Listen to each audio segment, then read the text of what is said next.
Is it much needed new direction for energy in New Mexico? Or is it regulation gone wild that will cripple the state's economy?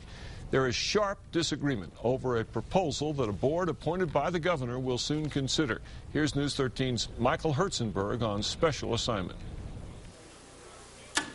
To turn on the lights, many New Mexicans depend on this, a coal-fired electric plant. This is the San Juan generating station, and this is pollution. We're at a crossroads where we can continue going down the path that we've been on, or we can chart a new direction for energy in this state.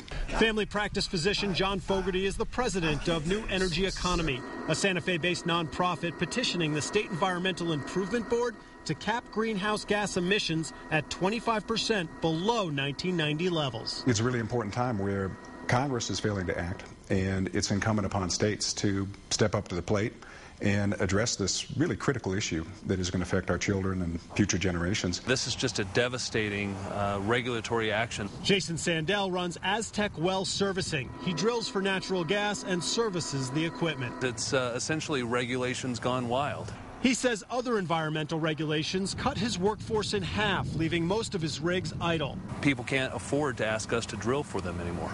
The Farmington City Councilor predicts the petition could put his hole drilling company and the region in the hole. Regulators don't necessarily understand the consequences of their actions. The consequences, says PNM, the owner of the San Juan generating plant, shutting down most of the facility, which employs nearly 400 people. PNM says customers statewide would eventually pay at least 15% more on their bills to replace the lost power with natural gas and renewables like wind and solar. The controversy doesn't just surround what and who the changes to regulation would impact, but whether the Environmental Improvement Board should even have the power to make the changes.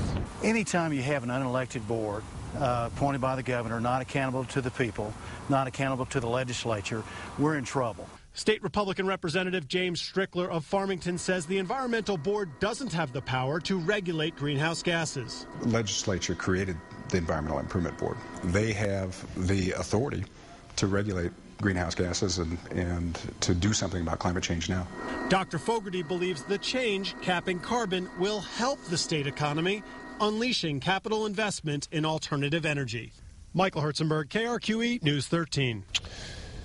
Oil and gas industry groups and PNM are suing because they claim the board does not have the power to regulate greenhouse gases. The EIB says it has not decided if it has the authority. The only thing the board has decided is to hold a hearing on the proposal Monday.